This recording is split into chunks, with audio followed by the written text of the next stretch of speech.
여러분 안녕하십니까? 현재 전 행복한 복댕이를 기다리고 있는 30대 예비 엄마입니다.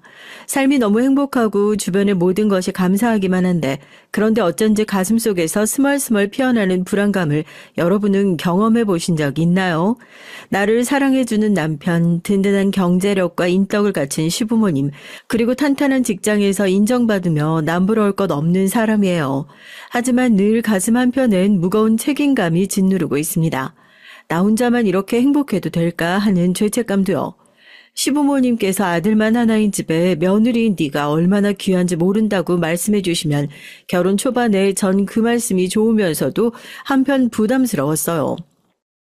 나보고 며느리 노릇 제대로 하라고 하신 말씀이겠지? 그럴 리가. 자긴 매사 왜 그렇게 꼬아 생각해. 우리 부모님은 자식한테 하나도 바라는 거 없이도 모든 걸 내어주실 분들이셔. 아버님, 어머님 모두 인격적으로 너무 훌륭하신 분들이라는 건 알지, 나도. 내가 부모 구실 못한 아비 밑에서 자라서 그런지 몰라도 어떤 사람이 너무 잘해주면 나한테 무슨 의도를 갖고 그러나 뭐라도 뜯어내려고 이렇게 의심부터 드는 걸 어떡해. 자식인 내 입으로 이렇게 말하는 게 욕먹을 짓이겠지만 내 친부는 개자식이었습니다. 술기운에 취해 돌아오는 아버지 발걸음은 언제나 공포의 시작이었거든요. 사방이 캄캄해지는 밤이 되면 어머니는 일 마치고 돌아와 밥에 장아찌로 초라한 식사를 드시고 나는 방에 엎드려서 숙제합니다. 그런데 저벅저벅 저 멀리서 들려오는 발걸음 소리만으로도 집안 공기는 한순간에 얼어붙었어요. 고성과 함께 현관문을 여는 소리에 몸이 경직되며 걱정이 앞섭니다. 오늘도 아빠가 취하셨나? 에이씨, 작업반장 새끼. 나보다 늦게 들어온 놈이 감히 나를 깎겠다. 다리 좀 불편하다고 못할 일도 아니구만. 한번 죽여넣어. 술에 취해 분노로 차 있는 아빠에게 할 수 있는 말이 뭐가 있겠어요. 엄마는 대꾸 없이 밥만 목구멍으로 넘기시고 난 조용히 방에서 숨죽이고 있을 뿐입니다. 그 모습이 꼴보기 싫다며 엄마 멱살을 잡고 끌어내고 몇 마디의 대화가 오고 가요. 얼마 뒤 아빠 손이 빈 소주병을 잡는 걸 봤고 그 이후는 엄마 머리 옆을 스쳐 지나가는 소주병이 깨지는 소리와 함께 비명소리가 집안을 뒤흔들었습니다. 하지만 이렇게 사람 죽어가는 소리가 나더라도 윗집 주인 댁이나 옆집 영민에도 주변 이웃들조차 처음엔 몇 번 말렸지만 이제 침묵할 뿐이에요. 엄마가 아빠에게 얻어맞는 밤 내내 난 어서 아빠가 취기에 골아떨어지길 이 불행이 끝나기를 빌고 또 빌었습니다. 어린아이 하나가 하늘에 대고 아무리 기도를 해봐도 상황은 나아지지 않았어요. 건설 현장에서 일하던 아빠가 호이스트 사고로 장애를 입은 뒤로 이렇게 변해버리고 말았거든요. 어머니의 몸엔 멍자국과 긁힌 상처가 늘어갔지만 힘없는 여자와 어린애가 무엇을 할 수 있었을까요? 목적도 없이 들끓었던 아빠의 분노는 잦아들긴커녕 더 거세지고 엄마와 난 그 폭주 앞에 무력했으니까요. 다행인 건 친정엄마가 그런 고통과 무력함 속에서도 딸 하나는 제대로 키우겠다는 희망으로 용기를 내셨다는 겁니다. 술에 취한 아빠가 뻗어 자던 어느 날 우리는 살금살금 짐을 꾸리고 도망쳤어요. 아빠를 피해 도망갔던 동네는 서울 도봉산 자락 한 작은 동네였죠. 엄마가 젊을 때 상경에서 다닌 첫 직장에서 친해진 언니 주영 이모가 사는 곳이라며 거기서 우린 새 출발을 다짐했습니다. 그러다가 얼마 뒤 아빠가 우리 사는 곳을 어떻게 찾아내서 온 적이 있었는데 주영 이모가 기지를 발휘해서 미리 나를 숨겨주고 모른 척 했어요. 보일러실 구석에 숨어 있으면서 아빠가 했던 말을 숨죽이고 들었죠. 그러니까 내가 뭘 어떻게 하겠다고 찾아온 게 아니야. 그년이랑은 이미 부부 사이 끝났다고 해도 내 딸은 다르잖아요. 친아빠가 자기 딸 찾으러 왔다는데 왜 회방입니까? 아니 왜 이래요? 당신이 동생한테 무슨 짓을 했는지 다 들어서 알고 있다고요. 나도 소식만 들었지. 그 애들이 어디 갔는지 난 글쎄 모른다고. 자꾸 이러면 우리 남편 불러요, 네? 알겠습니다. 그럼 제발 연락 오면 한 번만 보자고 말씀만 전해주세요. 마지막으로 한 번만이라도 만나자고요. 내 딸이 몹시 보고 싶어요. 내가 태어나 살아온 집에서 도망쳐 나온 뒤에 한 번도 아빠를 그리워하지 않았어요. 그리움보다 두려움이 더 컸으니까요. 그전처럼 살고 싶지 않으니까요. 그런데 날 잡으러 온 아빠의 마지막 말에 어쩐지 서글프고 그리운 느낌이 스쳤는데 나중에 그 이유를 알게 됐습니다. 그때 아빠가 찾아왔던 다음에 어떤 날이었어요. 전화 한 통을 받고 한참 멍하니 있던 엄만 부랴부랴 외출 준비를 하셨죠.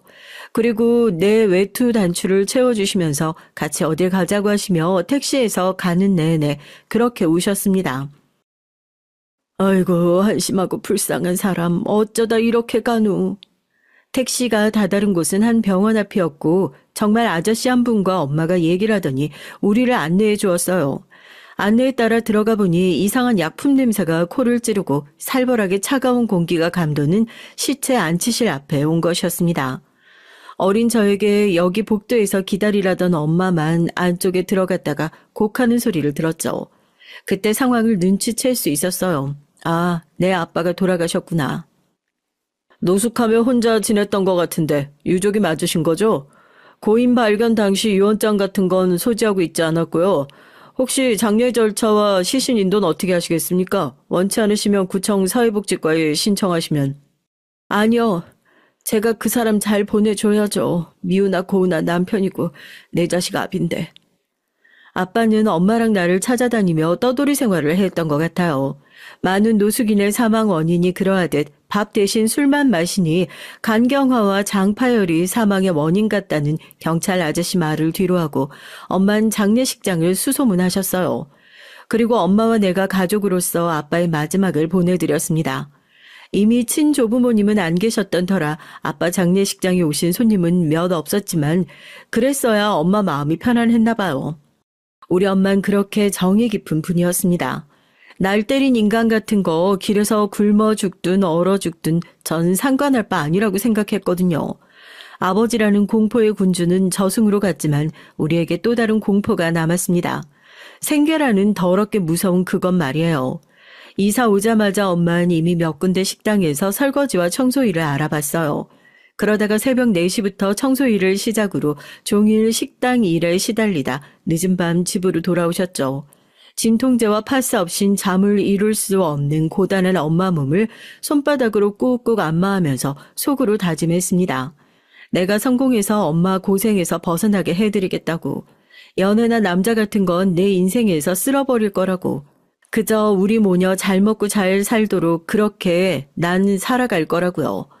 당장 다음 달 생활비를 걱정하는 살림이었지만 뭐 꼭 학원, 과외 받아야만 공부하는 건 아니잖아요. 혼자서 아등바등 공부해서 한양대에 당당히 입학했고 남들처럼 대학 생활이라는 걸 시작했죠. 엄마 어깨 위에 짐을 덜게 하고자 과외랑 학교 근처 편의점에서 아르바이트를 학업과 병행했어요. 그런데 기대 없이 시작한 대학 생활은 내 인생의 중요한 전환점이 됐습니다. 원래 난 아버지로 인한 트라우마 때문에 낯선 학생들과 어울리는 것이 두렵고 어려웠어요. 하지만 점차 마음의 벽을 허물어 가도록 도와준 인생의 두 은인을 만났습니다. 같은 과에서 만나 지금까지 절친인 서영인, 제게 처음으로 진심으로 다가온 친구죠. 그녀는 제 힘든 얘기를 들어주고 공감해줬으며 제 마음을 치유해 줬습니다. 그리고 또 한 사람의 은인이자 지금의 남편인 영수를 대학 시절 처음 만났어요. 아침부터 밤늦도록 꽉 찬 하루를 지내다가 굶게 일쑤였고 편의점에서 일하다가 유통기한 임박한 도시락을 마감 시간까지 기다렸다가 까먹으면서 끼니를 해결했습니다. 그맘때 편의점에 자주 들르던 영수는 꼭 도시락과 바나나 우유를 2개씩 사서 저에게 하나를 건네주고 남은 걸 자기가 먹었어요. 처음엔 낯선 이의 낯선 호의가 부담스러워 거절했더니 도시락을 아예 계산대에 놓고 떠났습니다. 그의 호의가 진심이라는 걸 한참 뒤에 알고서 전 마음을 열었고 둘이 같이 편의점 도시락을 까먹으며 친구 사이로 지냈어요. 영수가 내 삶에 끼어들면서 연애에 대한 인식도 달라졌습니다. 엄마처럼 아픈 결혼을 답습하지 않겠다는 다짐은 점차 흐트러지더니 결국 그와 사랑하는 사이까지 가고 말았으니까요. 전 원래 비혼주의자의 남성 혐오주의자였는데 영수는 그런 나를 바꿔놨습니다. 좀 더 세상을 보는 눈이 긍정적이고 여유가 생긴 것을 느꼈어요. 그리고 그런 삶이야말로 내가 꿈꾸던 인생이라고 그와 함께라면 그 삶을 쭉 영위할 수 있을 것만 같았습니다. 하지만 가슴을 뛰게 했던 영수의 결혼 프로포즈에도 전 선뜻 대답할 수 없었어요. 우리 엄마만 혼자 두고 나만 행복해지라고? 어떡해. 주저하며 엄마에게 겨우 영수에게 결혼 반지를 받았단 말을 떼자마자 엄마는 우셨어요. 엄마 갑자기 왜 울어? 딸이 시집갈 생각이 서운하셔요? 당치도 않은 말. 너무 기쁘고 행복해서. 영수라면 엄마가 널 안심하고 보낼 수 있는 그런 남자야. 괜히 못난 부모가 너에게 최악의 결혼 생활을 보여준 것 같은데 그딴 건 다 잊어. 정말 잘됐다 우리 딸. 이렇게 28이라는 젊은 나이에 뜻하지 않게 남자친구와 결혼 준비를 하던 와중에 생각지 못한 엄마의 폭탄 발언에 놀라고 말았습니다. 실은 엄마가 만나고 있는 사람이 있다는 말이었죠. 엄마 있잖아. 사실 재혼하려고. 그 사람에게 선물도 받고 힘들 때 위로도 많이 받아왔단다. 안지는 좀 됐지만 여러 사정 정리되고 이제야 늙어서 주책이다 싶긴 한데 그래도 이제 엄마도 여자로서 행복만 생각하고 싶어. 엄마가 재혼하겠다며 데려온 남잔 뜻밖의 내가 아는 사람이었어요. 바로 아빠를 피해 터를 잡은 그 동네에서 슈퍼집 하는 사장 아저씨였거든요. 이후 우린 2번인가 다른 동네로 이사를 다녔는데 어쩌다가 그 아저씨랑 연이 닿아서 가까운 사이가 됐는지 신기했습니다. 게다가 거기 살던 시절 그 슈퍼집 사모님도 기억나는데 말이죠. 어쩌다가 이렇게 옛날 동네 아저씨랑 만나게 되었느냐는 질문에 엄마는 새색시처럼 볼을 붉히며 답했어요. 그 당시 불쌍한 처지의 엄마에게 라면이나 생필품을 외상으로 주기도 하고 대가 없이 종종 도와주셨대요. 그렇게 좋은 감정만으로 갖고 각자 살다가 작년 이모네 놀러 갔다가 재회하고서 만나기 시작했다고요. 아저씨 사모님은 암으로 돌아가신 지 몇 해 지났고 엄마는 이미 아빠가 가신 지 오래됐으니 두 분이 깊은 관계가 돼도 문제가 없다 이거죠. 그래, 내가 그 상복 슈퍼 아저씨야. 초등학생이던 네가 이렇게 몰라보게 커서 아가씨가 됐네. 너희 엄마 누구보다 불쌍한 사람이지 않니? 이 아저씨가 고생 안 시킬게. 날 새아빠로 봐주겠니?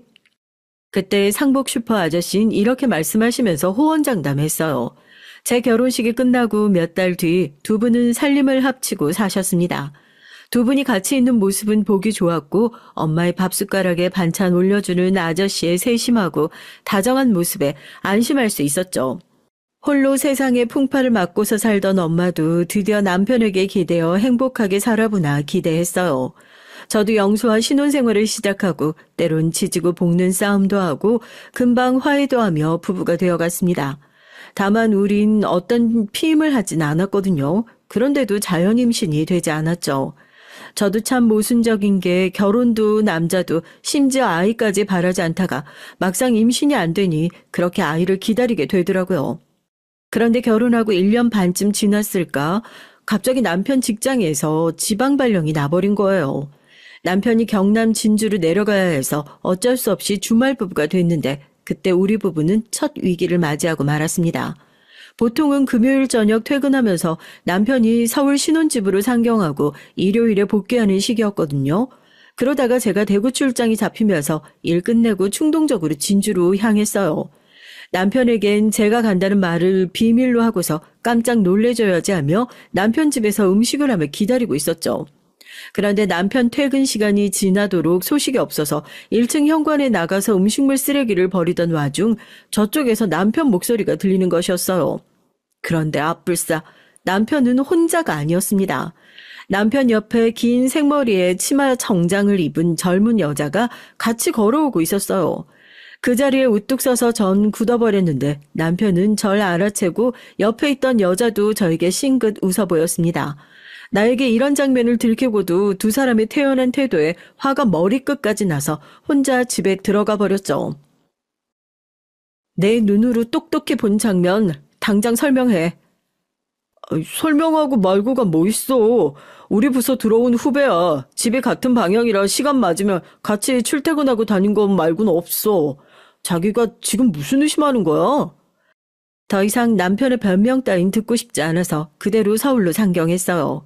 이대로 계속 운전하다간 사고가 날 것 같아서 주체 못할 눈물을 진정하고자 휴게소에 들러 커피에 의지하고 있었습니다. 그때 마침 시어머님의 전화가 왔죠. 평소 같으면 내가 기분이 엉망인 상황에서 전화를 회피했겠지만 어쩐지 어머니한테 다 꼰지르고 싶은 마음이 들었어요. 그리고 제가 본 장면을 더하지도 덜하지도 않게 말씀드리고 당분간 남편을 보고 싶지 않다는 속마음까지 다 어머니께 털어놨습니다. 여러분, 이때 시어머니의 반응이 어떠실 것 같아요? 너무나 예상치 못한 어머님 말씀에 전 그대로 따를 수밖에 없었습니다. 네 심정 충분히 이해한다. 나도 여잔데 너희들 집에 가지 말고 옷까지 챙겨서 당장 우리 집으로 와. 지금 마음으로 너 혼자 있다가 무슨 생각 들지 몰라. 그러니까 여기로 와. 그렇게 시댁으로 향하면서 내 아들 쓸데없이 의심하는 며느리라며 혼내시려나 보다. 괜히 다 털어놨네 후회했어요. 그랬는데 막상 시댁에 가니 무슨 일이 벌어졌는지 아세요? 절 기다리는 동안 맛있는 음식들을 했다며 제 앞에 차려주시고 일단 배불리 먹으라고 그러면서 제 등을 쓸어주셨습니다. 시어머니 말씀대로 시댁에서 기거하며 이런저런 얘기도 같이 하고 지내니 남편에 대한 감정이 많이 누그러지더라고요. 그리고 이틀 뒤 금요일에 퇴근하고 가보니 시댁에 남편이 먼저 와 있었어요. 그러니까 아들 말 좀 믿어주세요. 저 꺼리낄 만한 짓 아무것도 하지 않았다니까요. 제가 그 후배랑 통화도 시켜드렸잖아요. 민서가 딱 그 장면만 보고 오해해서 돌아간 것뿐인데 제가 뭘 그리 잘못했습니까? 옛말에 오비락이라고 알지? 반대로 네 처가 외간 남자랑 밤에 퇴근 같이 하는 모습 봤다 치자. 그러면 넌 정말 아무렇지 않을 자신이 있냐? 넌 유부남이다. 애초에 오해받을 짓을 말아야지. 그렇고 말고요. 가뜩이나 주말부부로 외로워하는 너희 아내가 그런 장면 보고 느낀 심정은 생각해봤어? 만약 그 후배란 애랑 진주에서 계속 그렇게 붙어다니다가 잘못될 거란 점도 조심했어야지. 누가 뭐래도 난 며느리 편이고 네가 다 잘못한 거다. 전 그 자리에서 눈물을 흘릴 수밖에 없었습니다. 자기 배에서 낳은 자식보다 며느리 말을 더 믿어주고 그 처지에서 생각해 주시는 시부모님이 세상 어디 있겠어요. 그 감사함이 흘러넘쳐 남편에 대한 미움과 의심을 덮어버렸습니다. 남편이 다시는 오해 살 짓 절대 안 하겠다는 반성을 하며 그 사건은 잘 마무리됐어요.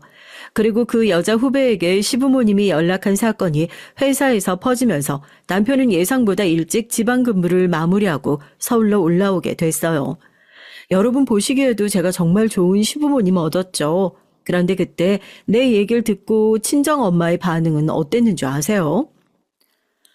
얘기 들어보면 그 정도면 정서방이 크게 뭐 어쩐 것 같지 않고 괜한 일 크게 만들지 말고 부부끼리 적당히 화해하고 앞으로 단속 잘하면 되지.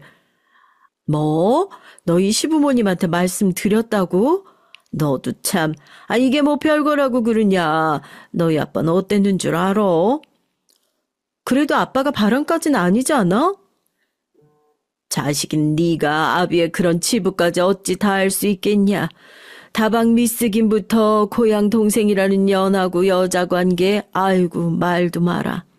이렇게 말하고 보니 너희 아빠 정말 인간 말종이네. 술, 폭력, 여자까지 아주 나쁘다는 건 다 했으니까. 그러게 엄마 어쩌다가 아빠 같은 남자를 만나서 신세가 그렇게 됐어? 네 아빠도 한때 순수하고 전도 유망했던 시절이 있었어. 나도 너처럼 어리고 아름답고 찬란했던 시절이었고. 친정엄마는 사위만 두둔하고 딸에게 참고 살라 하시는데 헛웃음만 나왔죠. 그래도 어떡해요. 우리 엄마가 살아왔던 삶이 그런 걸 말이에요.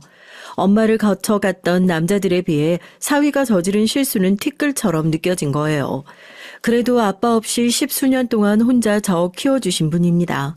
엄마가 나랑 세대도 다르고 가치관도 다르다고 해도 떼래야 뗄 수 없는 끈끈한 유일한 가족이니까요. 엄마 말씀도 일리가 있다고 생각했죠. 그렇게 작은 총극을 넘기고 주변 모든 일이 평화롭게 흘러가고 있다고 느끼던 어느 날 엄마의 전화를 받았어요. 평소와 달리 어쩐지 촉촉하고 무겁게 가라앉은 목소리였죠. 우리 딸 뭐하니? 몸 아픈 데 없고 별일 없지? 정서방은 여전히 잘해주고 시부모님도 건강하시지? 네, 모두 건강하시고 잘 지내고 있어요. 근데 엄마 목소리 왠지 잠긴 것 같네? 환절기라 목감기라도 걸리셨나? 아니야. 엄마 알레르기 때문에 목소리가 좀 그런가? 그랬나 보네. 있잖아. 엄마가 한번 너 보러 갈까? 어쩌지? 오늘 시댁에서 저녁 먹기로 했는데 다음 주에 오실래요? 아, 그렇구나. 아니다. 아니야.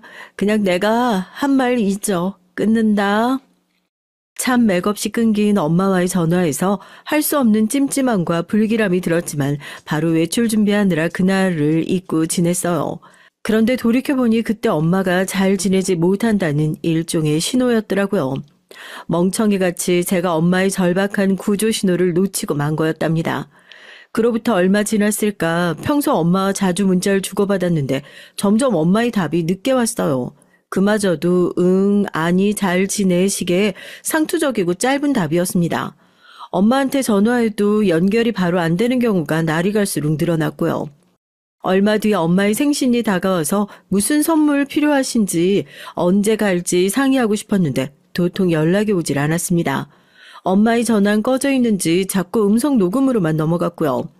잠시 잊고 살았던 불안함의 센서가 켜지고 몹시 걱정된 마음에 그저 의붓 아버지와 하는 슈퍼로 찾아갔죠. 늦은 저녁이라 그런지 슈퍼 안엔 아무도 없어서 뒷문을 통해 살림집으로 가려던 찰나 뒷문 유리편 너머 마당에 있는 두 분의 모습이 보였습니다. 오늘 라면 박스 정리하거나 음료수를 진열하는 일만 했다니까요. 이상한 트집 잡지 마세요. 트집? 내가 없는 소리 아냐? 저기 정육점 사장놈이 여기 와서 10분 넘게 있는 걸 내가 다 봤는데도 이 작은 슈퍼에서 10분이나 있을 일이 뭐가 있어. 네가 또 꼬리친 거 아니냐고. 나 같은 년한테 꼬리칠 시간 있고요. 당신만 밖에 오다니지. 난 슈퍼 보고 집안일만 하느라 이 지긋지긋한 공간 벗어난 적이 없단 말이에요. 딸 전화도 못 받게 내 휴대폰까지 뺏어갔잖아요. 이게 감옥이지. 지옥이고. 이렇게는 우리 그만 삽시다. 네? 이년이 너 죽고 싶어? 의붓 아버진 익숙하고 빠르게 엄마의 얼굴에 손을 걷어 올려 때리기 시작했습니다. 그것도 한 대도 아니고 여러 대를요. 그 험한 장면을 어릴 때도 봤지만 의붓 아버지에게 저러고 사실 줄은 꿈에도 몰랐기에 충격으로 머리가 핑 돌았어요. 그만하세요. 뒷문을 열어젖히고 정광석화처럼 몸을 날려 엄마와 아저씨 사이를 가로막았습니다. 내 등장을 예상치 못한 아저씨는 잠깐 당황하더니 이내 태연하게 말했죠. 왔냐? 원래 이러지는 않는데 오늘 내가 낮술을 하고 와서 그만 실수를 해버렸네. 여보 미안하오. 나 잠깐 나갔다 오리다. 이러고 의붓 아버지는 꽁무니를 내뺐어요. 딸 앞에서 못 볼 꼴을 보인 엄만 자꾸만 집으로 돌아가려며 절 피했지만 엄마가 이러고 살았는지 실제로 어떻게 살았는지 집요하게 물었습니다. 입을 다물고 있던 엄만 이내 회한의 눈물을 쏟으며 얘기했어요. 아까 네가 맞지 않았다면 뺨 몇 대로 끝나지 않았을 거야 아마. 저 사람이 살림합치고 몇 달 만에 진짜 모습이 서서히 드러나기 시작했어. 시작은 반찬이 마음에 안 든다거나 하는 작은 일에도 쉽게 화를 내더라고. 슈퍼에서 곤란한 손님 겪거나 계산 실수로 매출이 조금이라도 비면 그로 인해 생긴 분을 나에게 풀기 시작했다. 계산대 자리를 잠시라도 비우면 어디 가서 뭐 하다 왔냐고 추궁했고 화장실 다녀오는 10분도 못 참는 성미에 나 예전 동네 사람이랑 친구들과 한 번도 약속을 잡지를 못했어. 너희 새아버지가 날 가둬두고 도통 내보내질 않았으니까. 엄마가 보여준 옆구리며 허벅지에 스며든 퍼런 멍자국. 그 상처들은 과거 아빠에게 당했던 기억을 떠올리게 했어요.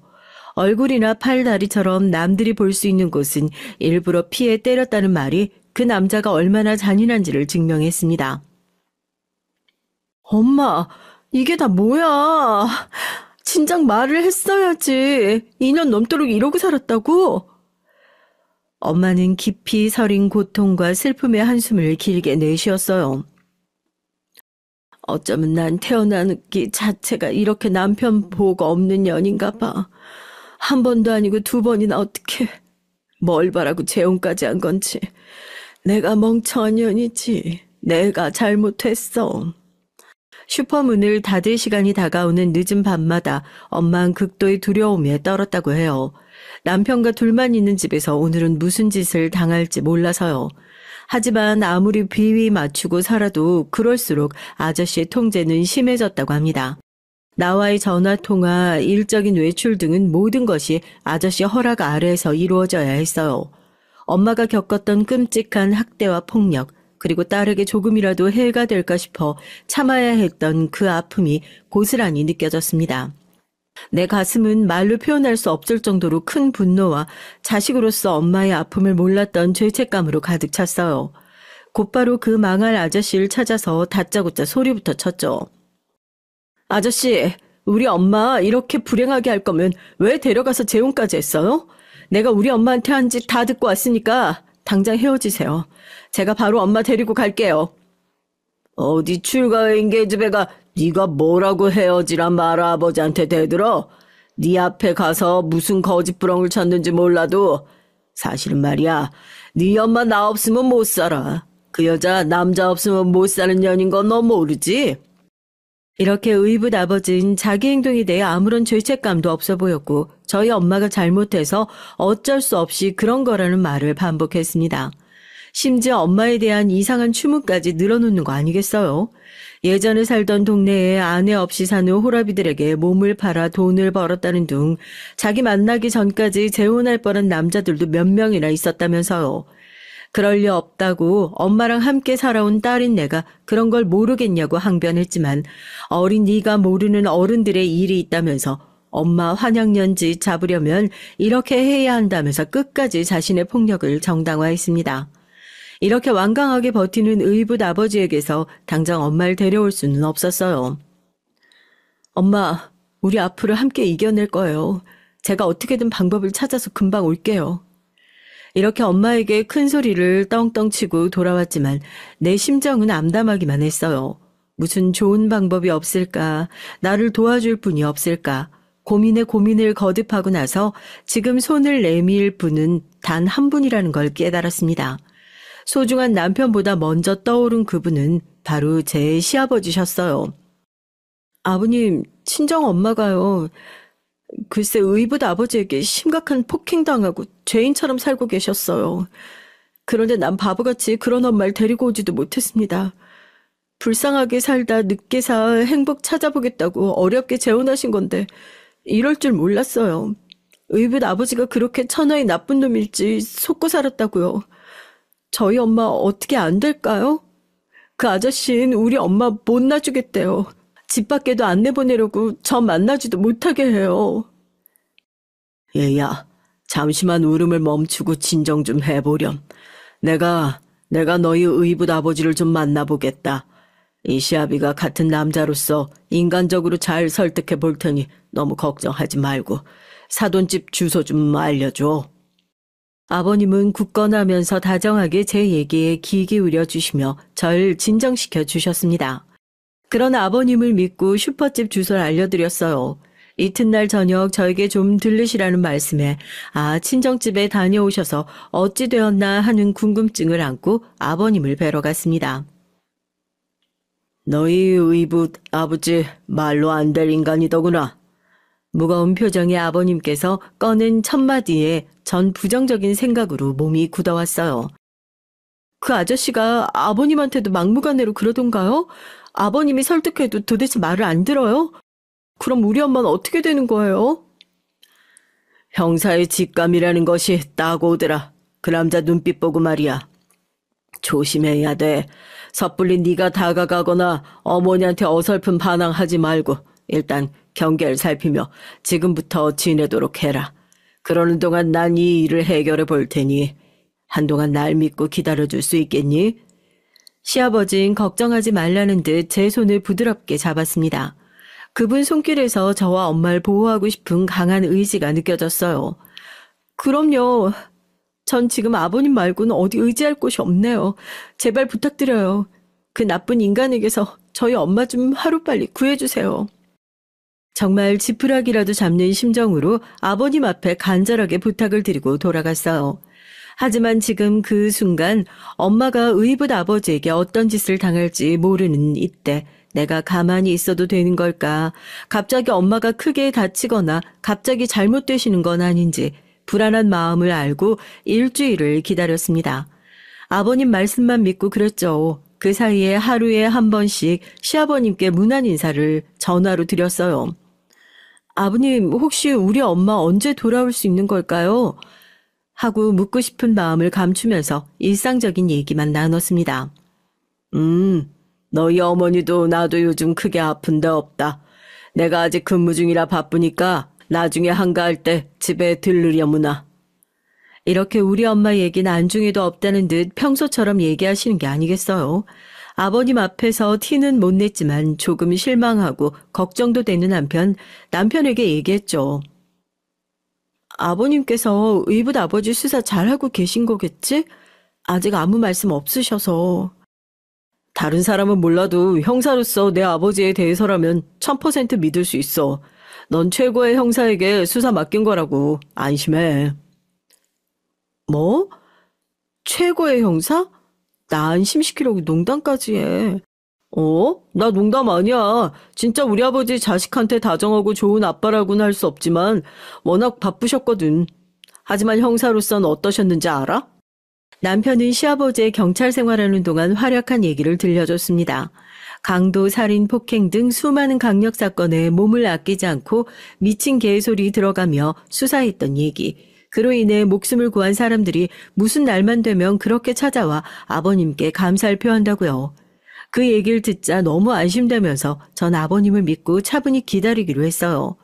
잘 연락이 되지 않았지만 계속 친정 엄마에게 전화하나 문자 등을 하면서 건강히 잘 계신지 확인하면서요. 가능하면 현재의 생활에 집중해 보려고 했지만 자꾸 엄마의 고통스러운 얼굴이 눈앞에 아른거렸습니다. 조바심과 불안함 속에 기다린 끝에 드디어 좋은 소식을 들을 수 있었어요. 아버님께서 우리 엄마를 집에 데리고 오신 겁니다. 한 여경이 창백한 얼굴에 마른 입술을 한 엄마를 부축하며 들어서자마자 전 그런 엄마를 끌어안고 안도감에 눈물을 흘렸어요. 엄마 구해주셔서 정말 감사해요, 아버님. 그런데 어떻게 그 집요한 아저씨에게서 엄마를 빼내올 수 있었어요? 경찰서에 수감되어 조사받고 있지. 이제 그대로 철창한 신세 면치 못할 게다. 살인자 새끼. 의붓 아버지가 살인자라니요. 그때 의붓 아버지가 오래 감춰왔던 충격적인 과거를 처음 듣게 됐어요. 이제부턴 그동안 시아버님께서 겪으셨던 일을 아버님의 시점에서 설명해 드릴게요. 처음 내가 너희 의붓 아버지를 찾아가서 점잖게 설명하려고 하자 그는 잔뜩 경계하며 무턱대고 나를 쫓아내려고 했다. 당신이 사돈이면 사돈이지 뭐라도 된다고 남의 가정에 왈가왈부래. 뭐? 내 마누라가 여자로라도 보이더냐? 영업방해로 파출소에 신고하기 전에 당장 나가란 말이야. 그저 사돈 어른과 남자들끼리 대화나 하려는 것뿐이오. 바깥 사돈 혹시 잊으셨소? 내가 지금 경찰로 있는데 그게 통할 것 같습니까? 뭐 경찰? 아무튼 돌아가시오. 부부 일은 우리가 알아서 할 테니 신경 쓰지 말고. 내가 경찰이라는 말을 듣고 과하게 당하면서 팔을 휘젓고 아예 슈퍼 뒷문으로 나가버렸어. 수십 년간 쌓아온 수사 경험에서 그의 미세한 표정 변화와 말투를 관찰한 바 그를 따라가야겠다 싶었지.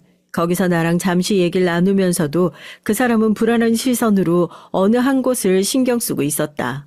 난 본능적으로 직감했지. 그가 이 마당에 무언가 감추고 있다는 것을 말이야. 가족이나 여자를 때리는 작자들은 찐득거리는 습관처럼 그 벌을 쉽게 버리지 못하는 법이야.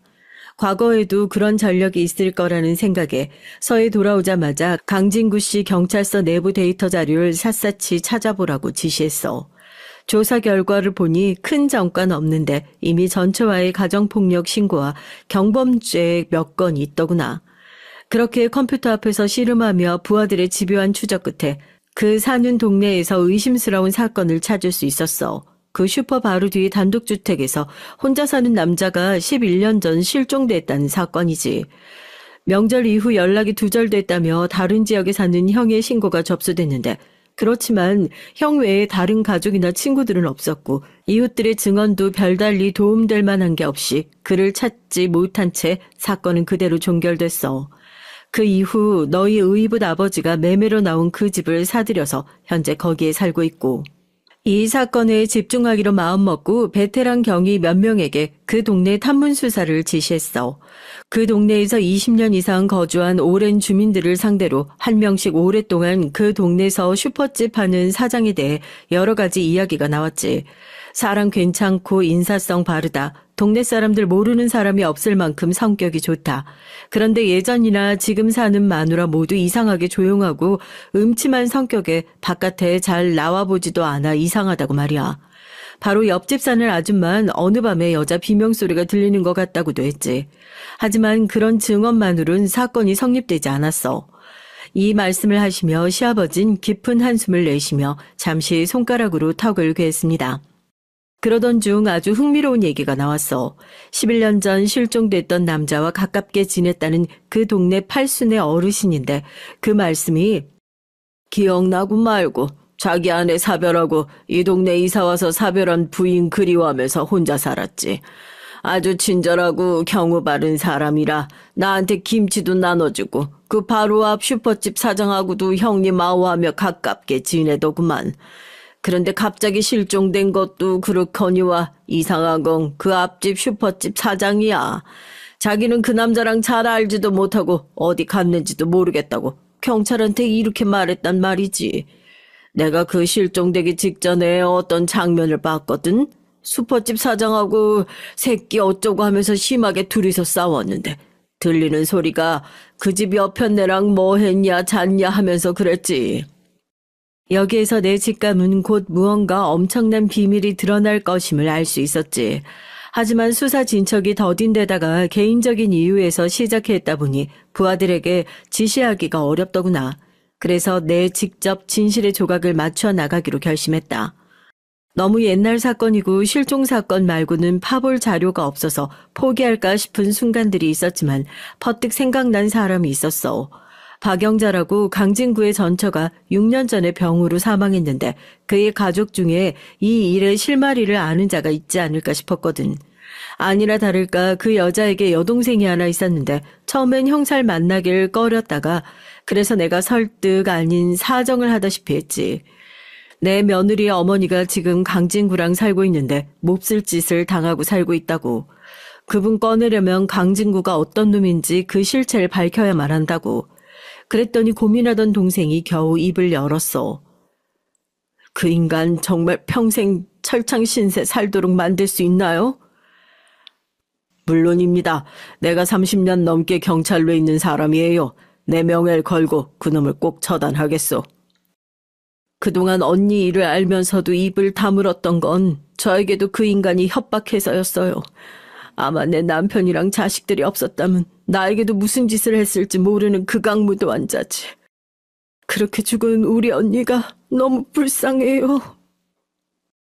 그리고 그 동생분이 들려준 전처의 삶은 정말 참혹함 그 자체였습니다. 전처가 만 19세가 되기도 전에 강진구는 매우 호의적이고 친절한 같은 공장에 다니는 오빠처럼 대해주며 호감을 샀대요. 그러던 어느 날 방심하는 그녀를 갑자기 범해버리곤 이미 처녀가 아닌 널 누가 데려가겠느냐 나한테 시집 오라는 협박을 해서 전처는 그와 결혼하는 우를 범해버리고 만 겁니다. 딸 하나 낳고 사는 동안 사방을 옥죄어오는 감시와 통제, 그리고 자신의 심사가 뒤틀린 날이면 날아오는 매질. 처음엔 손이, 어떤 날은 회초리, 나중엔 어디서 구했는지 채찍 등까지 집에 갖춰놓고 전처를 타작했다는 거예요. 그리고 남들 모르게 철저히 한다며 의학서적을 보면서 고통을 주는 부위, 고문 방법 등을 연구까지 했다니 정말 미친놈이지 않을 수 없었죠. 그러다가 그 뒷집에 아내와 사별하고 혼자 산 남자가 이사와서 친하게 이웃사촌으로 지냈다고 합니다. 강진구는 이 남자가 선량하다는 것을 이용해서 자기 슈퍼집 일에 종업원처럼 막 부리기도 하면서 겉으로는 형처럼 실제로는 이용해 먹었대요. 그렇게 왕래하는 와중에 뒷집 남자는 그 집의 비명을 알아챈 겁니다. 겉으로는 성격 좋은 슈퍼집 사장이 남몰래 아내를 어떻게 대하는지 말이죠. 동정심 많은 그 남자는 남몰래 언니를 돕고는 했다네요. 하지만 결코 남자로서의 정분 그런 선은 절대 넘지 않았다고 그 동생분은 강조했습니다.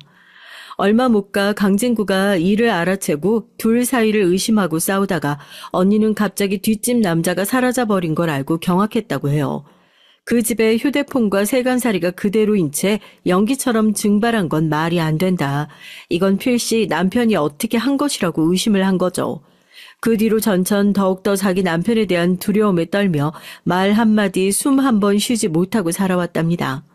명절인데 친정에도 안 오고 동생분 연락도 피하며 지내다가 몇 년 뒤 말기암에 걸렸다는 소식을 듣고 부랴부랴 동생이 병원을 찾았었대요. 그런데 몰라보게 야윈 언니의 옆에서 형부 강진구는 절대 떨어지지 않더라는 겁니다. 언니가 눈짓으로 전해준 쇼핑백 바구니 안에 편지 한 통이 들어있었는데 그 안에 언니가 그동안 무슨 짓을 당하고 살아왔는지 10페이지도 넘는 종이에 빼곡히 적혀 있었던 거죠. 그 편지를 전처 동생분은 시아버지에게 전해줬는데 저도 그 편지를 같이 보다가 그만 소리내어 울고 말았어요. 전처의 마지막 말이 그랬습니다. 위암 선고받고 의사한테 그랬어. 나를 절대 고칠 생각 마시라고. 최대한 고통 없이 빠르게 죽을 방법만 알려달라고. 이 세상에 아무런 미련이 없으니까. 얼마나 비참하게 살았으면 절망적인 암 선고를 받자마자 이런 말을 할 수 있었을까요? 시아버님은 전처가 남긴 편지를 토대로 실종자를 죽이고 가게 뒷마당에 유기한 장소를 알아냈어요. 그리고 영장을 발부받아 경찰들과 함께 슈퍼를 수색해서 결국 시체를 찾아내고 말았죠. 강진구 그 개자식은 그 자리에서 바로 체포해버리고 엄마를 빼내올 수 있던 겁니다. 저희 엄마 구해주셔서 정말 무어라 감사를 드려야 할지. 아버님 그간 고생이 크셨나 봐요. 얼굴이 많이 상하셨어요. 그래, 너희 시아버지 그동안 새벽에 집에 와서 아침에 나가는 생활을 했단다. 은퇴 앞둔 경찰이 무슨 일로 그렇게 바쁘냐고 추궁해도 입을 다물더니 그게 우리 며느리 친정 일이었을 줄이야. 그럴 줄 알았으면 늦는다고 타박 안 하고 당신 보약 해먹였죠. 그 보약은 지금이라도 주면 어떻겠소? 경찰로서 놓칠 뻔한 살인범을 찾아내서 좋고 그게 또 우리 며느리와 사부인을 위한 일이라면 더 기쁜 일이지. 남은 건 강진구가 형사재판으로 정당하게 죄값 받고 감옥에 갇히는 걸 보는 것뿐이야. 괜찮다며 애써 웃으시는 피곤한 아버님 얼굴에 창밖에서 들어오는 햇빛이 따스하게 감싸 안았습니다. 장하고 대단하신 우리 시아버지 정말 대단하지 않나요? 세상엔 강진구 같은 놈이 있나 하면 우리 시아버지 같은 분도 공존한다는 것이 참 신기하기만 합니다. 시간이 흐르고 저와 남편 그리고 시아버지가 의붓 아버지였던 강진구의 재판을 참관하러 갔어요.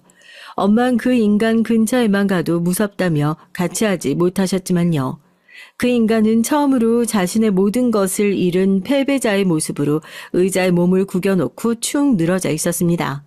그의 눈빛엔 더 이상 이전의 폭력성이나 위협적인 기색이 없었고 오히려 무너진 자의 공허함만이 남아있었어요. 저 모습에 저거 속으면 안 돼. 저런 식으로 판사님에게 동정심 얻어내려는 작업일 수 있어. 이미 모든 죄가 명명백백하게 드러난 범죄자들도 끝까지 자기 죄를 부인하고 형을 피하려고 안간힘을 쓴다니까. 재판을 통해 진실은 점점 더 명확해졌고 의붓 아버지의 악랄한 본성이 낱낱이 드러나기 시작했습니다. 이제 더 이상 그의 범죄는 숨겨질 수 없었고 과거의 그림자들이 만천하에 드러나고 있었어요. 결국 살인 및 시체 유기 등의 죄목으로 강진구는 징역 19년형을 선고받았습니다. 판사의 선고 직후 그 사람의 눈빛은 먹잇감을 노리는 맹수의 그것으로 돌변하며 우리를 향해 몸을 뻗으며 소리쳤어요. 이게 끝일 것 같냐? 그럴 것 같아? 내 인생 망친 너희 엄이 네 딸년 다 죽여버릴 거야. 내가 탈옥해서라도 꼭 찾아간다. 이렇게 우리 모녀가 겪었던 무서운 가정폭력에서 이제 드디어 해방될 수 있었습니다. 모든 일이 마무리되면서 엄마를 집에 모셔와서 한동안 짧게 지냈어요. 다친 몸과 마음의 회복을 위해서 모시는 것이 좋겠다며 남편이 먼저 얘기를 해주더라고요. 어느 날 저녁밥을 먹으며 이런저런 얘기를 하다가 문득 엄마가 그러셨어요. 너 그거 아니? 옛날 너희 아빠랑 우리 같이 살았던 땡땡동. 거기에서 너희 시아버지를 만났었더란다. 뜻밖의 사실에 놀라 자초지종을 물어보니 엄만 상견례와 결혼식 때 만난 아버님을 그저 낯이 익은 분이네 정도로만 생각하셨대요. 그런데 시아버진 친정엄마를 처음 대면했을 때 이미 알아차리셨다고 합니다. 아버님이 옛날 저 살던 동네 경찰서에서 근무하셨는데 가정폭력 신고받고 출동한 집이 바로 우리 집이었던 거죠. 의붓 아버지 집에서 탈출하고 우리 집을 향하면서 시아버지가 엄마한테 그러셨대요. 그때 신고받고 갔을 때 우리 며느리 친부가 그런 짓 다시 못하게 그때 잘할 걸 그랬습니다. 그랬다면 사부인이나 며느리가 더 좋은 인생 살았을 텐데요. 그저 형식적으로 신고받고 처리했던 내 불찰로 일이 이렇게까지 된 것 같아서 제가 마음이 더욱 쓰였습니다. 이제 모든 것이 안전하니까 염려 마시고 사십시오. 강진구가 평생 감옥에서 썩다 죽는 꼴을 내 끝까지 지켜볼 테니까요. 정말 천지신명께 감사드린다. 네가 그 집안과 결혼한 게 진짜 우리 인생을 구한 거야. 우리 사위며 시부모님께 평생 은혜 갚는다는 심정으로 잘해드려야 한다. 알겠지? 전 하늘에서 맺은 귀한 인연으로 남편을 만나 시부모님과 가족이 되었다는 사실에 감사함을 잊지 않고 살아가기로 다짐했어요. 그리고 시어머님이 가지고 계신 다세대 주택 중 공실이 있다며 거기서 친정엄마가 사셔도 된다고 호의를 베풀어 주셨습니다. 염치 없지만 당분간 엄마가 지내실 곳이 필요하니까 거의 빌라에서 엄만 지금 잘 지내고 계세요. 그리고 얼마 전 마트에서 관리하는 일을 시작했다면서 저한테 자랑하셨어요. 엄마도 이제 일하려고 슈퍼 오래 한 경험이 있어서 그게 또 경력이 되더구나. 근처 마트에서 사람 뽑길래 지원했더니 바로 합격했어. 이제 엄마가 돈 벌어서 너희 시어머니한테 월세도 내고 맛있는 음식 많이 해줄게. 우리 딸 입덧이라 뭐 당기는 거 없어? 네, 실은 저에게 좋은 일이 생겼어요. 드디어 우리 아기 천사가 찾아온 겁니다. 2년을 기다린 이 아이 때문에 기쁨이 하늘 끝까지 치솟았습니다. 남편과 시부모님 모두 너무 좋아하신 건 말할 것도 없고요.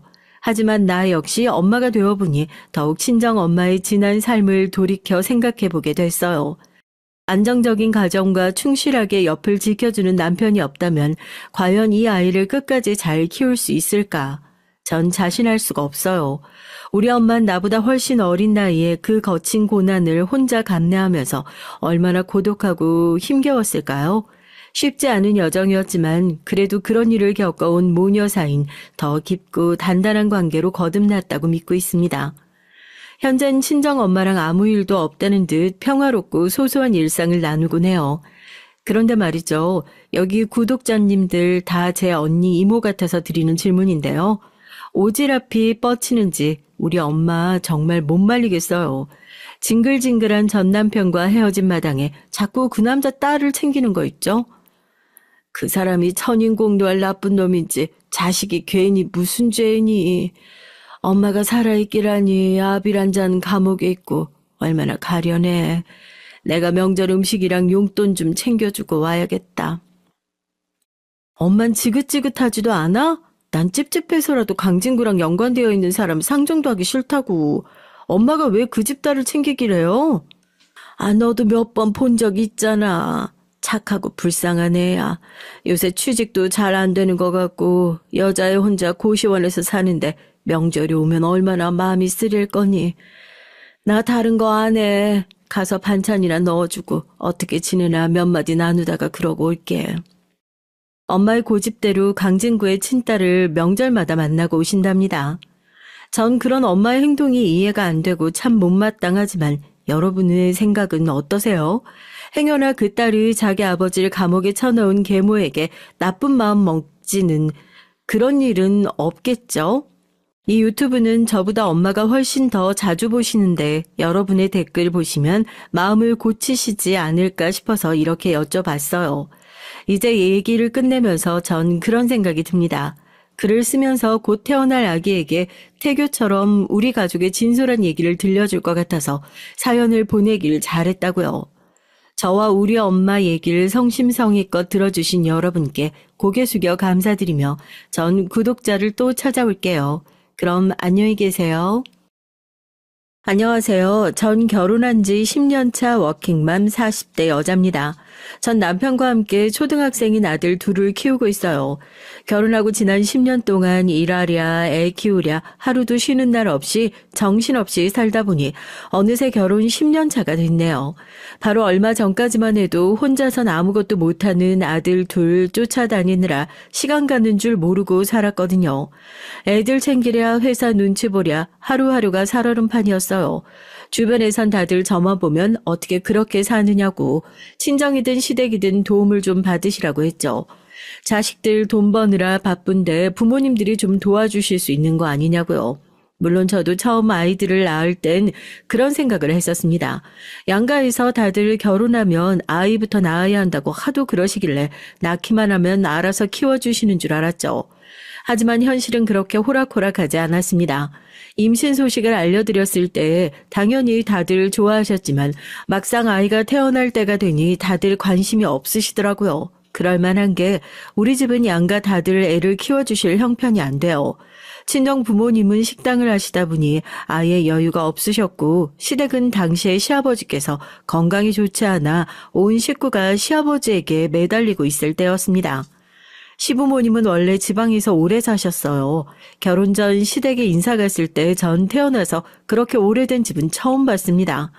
남편 말론 남편 할아버지께서도 아주 어릴 때부터 그 집에 살았다고 하니 100년도 더 된 집이었죠. 남편이랑 아주버님은 어린 시절 내내 그 집에서 살다가 대학을 서울로 올라오면서부터 서울에 산 거로 알고 있습니다. 시부모님은 그 집에 사시면서 평생 농사만 지으셨고요. 그러던 중 사고가 있었어요. 당시에 저와 남편이 결혼하기 직전이었는데 그날도 어김없이 밭에 나가셨던 시아버지께서 갑자기 쓰러지셔서 급하게 뇌혈관 쪽에 수술을 받으셨어요. 저와 남편의 결혼식 날도 시아버지의 건강은 썩 좋지 않으셨습니다. 시아버지는 수술하시고도 경과가 좋지 않아 계속 치료를 받아야 했어요. 동네에 큰 병원이 없다 보니 정기적으로 서울의 대학병원에 올라와서 검사를 받으셔야 했고요. 그럴 때마다 아주버님이나 저희 남편이 번갈아 가며 병원에 모시고 갔습니다. 하루 종일 병원에서 검사받고 나오시면 아버님 컨디션이 안 좋다 보니 서울에서 며칠 쉬다가 내려가시곤 했어요. 그럴 때마다 우리 집이나 형님네에서 지내셨죠. 형님네랑 한 번씩 번갈아 가면서 한다고 해도 2달에 한 번씩은 우리 집에 묵으시는 거예요. 그리고 무엇보다 올라오실 때 딱 며칠 묵고 내려가겠다는 걸 정하고 오시는 게 아니다 보니 하루를 묵으실지 일주일을 묵으실지 알 수가 없었습니다. 그러다 보니 며느리들은 힘들 수밖에 없었어요. 한 번은 그런 적이 있었어요. 저야 결혼한 지 얼마 안 된 새색시다 보니 할 줄 아는 거라곤 전기밥솥으로 밥하는 거랑 라면 끓이는 게 다였죠. 더군다나 아침이면 출근했다가 저녁이 다 돼서야 돌아오니 제가 시부모님께 해드릴 수 있는 게 많지 않았죠. 그러다 보니 매일 배달 음식을 시켜드리거나 퇴근하고 오는 길에 반찬을 사오곤 했어요. 평생 반찬이라곤 사서 드셔보신 적 없는 시어머니께선 그런 절 이해하실 수가 없었죠. 나도 결혼해서 평생 애들 키우면서 하루도 안 쉬고 반일한 사람이야. 그래도 매 끼마다 꼬박꼬박 밥에 찌개에 세찬까지 해다 바쳤다. 근데 넌 꼴랑 회사 하나 다니면서 집안 꼬라지가 이게 뭐니? 응? 이깟 반찬까지 사서 먹으면 돈은 언제 모아? 저도 어머님 아버님께 맛있는 거 해드리고 싶죠. 근데 제가 워낙 솜씨가 없어서 제가 해드려도 안 좋아하실 게 뻔한데 창피해서 해드릴 수가 없다니까요. 괜히 제가 했다가 다 버리면 어떡해요. 제 성격의 유일한 장점이 싫은 소리를 들어도 쉽게 기죽지 않는다는 겁니다. 딸 부잣집의 막내로 자라서 언니들한테 별의별 잔소리란 잔소린 다 들으면서 컸거든요. 그러다 보니 이 정도 잔소리는 저에게 잔소리도 아니었습니다. 아무리 이제 막 결혼한 새댁이라지만 둘째 넌 심해도 너무 심하다. 시부모가 자주 오는 것도 아니고 한 달에 고작 한 번 올라오는데 냉장고에 먹을 거라곤 김치밖에 없는 게 말이나 되니? 뭐라도 하나하나 해봐야 느는 거지. 제가 설마 안 해봤겠어요? 안 그래도 어머님 아버님 오신다고 하면 저도 나름 장 봐서 해보려고 하는 건데 하는 족족 다 실패해서 어쩔 수가 없었어요. 시어머니도 처음에 몇 번은 저에게 화도 내고 가르쳐 보려고도 하셨지만 이내 포기하셨습니다. 시부모님께서 우리 집에 오시면 쉬다 가시는 게 아니라 일이 더 많았으니까요. 오히려 저와 남편이 집에 없으니 집안일까지 다 해주고 가시기 일쑤였어요. 그러다 보니 시어머니께서 자꾸만 병원에 올라올 때마다 저희 남편 말고 아주버님에게 나오라고 하셨나 봐요. 시어머니도 저에게 질리신 거죠. 둘째는 집도 너무 좁고 둘 다 일해서 바빠. 나도 서울에 온 김에 며칠 쉬다가 내려가려고 해도 영 깝깝해서 하루도 못 있겠다. 어차피 한 달에 한 번인데 그냥 너희들이 데리러 오면 안 되니? 시어머니께서 우리 집은 불편하다며 서울에 올 때마다 아주버님 댁으로 가시겠다고 했어요. 주영이 엄마도 애들 챙기느라 정신 없어요. 며느리가 둘이나 있는데 맏며느리한테만 하라고 하면 돼요. 더군다나 재수씨는 아직 애도 없잖아요.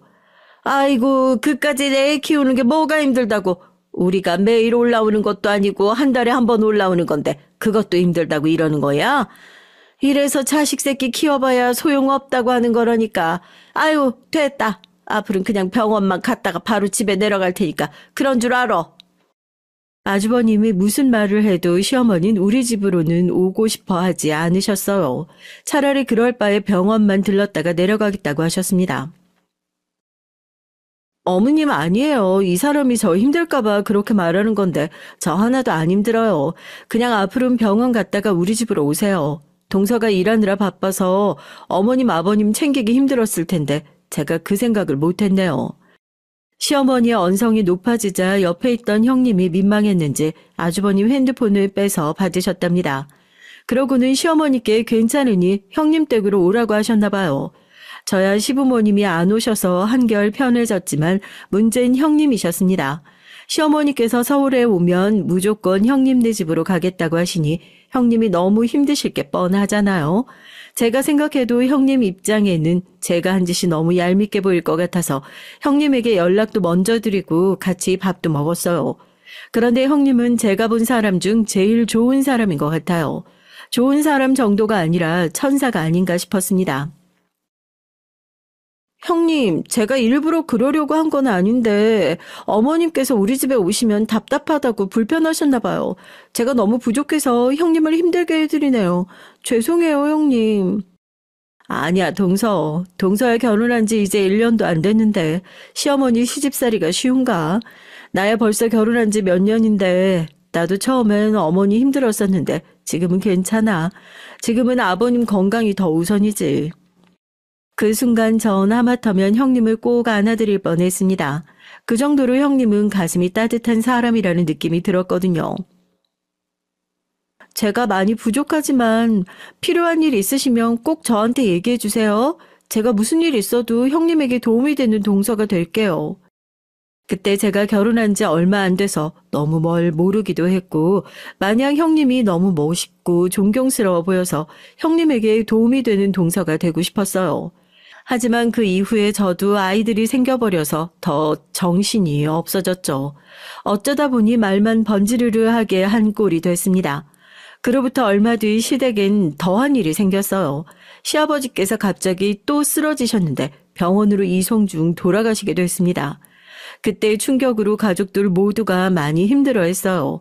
특히나 시어머니는 장례식장에서 조문객들을 맞이하기 힘들 정도로 힘들어하셨죠. 시아버지께서 돌아가신 뒤 많은 변화가 생겼습니다. 장례를 다 치르고 시어머니를 시골에 모셔다 드리고 올라왔어요. 그런데 며칠 뒤 시어머니께서 아들들에게 전화를 하셨더라고요. 나 혼자서는 무섭고 외로워서 절대 이 집에서 못 살겠다. 나도 서울에 올라가서 살고 싶어. 물론 시어머니의 마음을 이해하지 못하는 건 아니에요.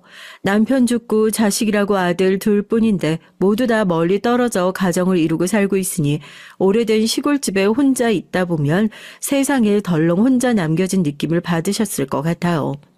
하지만 서울에 올라오시는 건 다른 문제입니다. 서울에 살아본 적도 없으신 분을 덜렁 집을 구해 혼자 사시게 할 수도 없는 노릇이잖아요. 아주버님이나 남편이나 누구 하나 선뜻 어떻게 해야 할지 말도 못 꺼내고 있었어요. 아무래도 마누라들 눈치가 보이니까요. 그러던 중 시어머니께서 또 말도 안 되는 일을 벌이셨어요. 연락도 없이 혼자 서울에 올라오셨던 겁니다. 평일 대낮에 갑자기 올라오셔선 저희 남편에게 서울역으로 데리러 오라고 하셨대요. 남편은 출근해서 일하고 있었으니 갑자기 갈 수가 없었고요. 그런데도 시어머니는 막무가내였답니다. 다 늙은 엄마가 서울에 혼자 올라왔는데 너희는 걱정도 안 되니? 네가 안 되면 너희 마누라라도 빨리 보내.